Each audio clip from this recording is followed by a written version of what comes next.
மாறியாத்தா எங்கள் சிந்தையில் வந்து அரை வினாடி நில்லாத்தா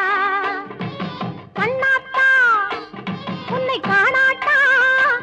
இந்த கண்களிலிருந்து என்ன புண்ணியம் சொல்லாத்தா உந்தன் பெருமையை இந்த உலகுக்கு எடுத்து பாடாட்டா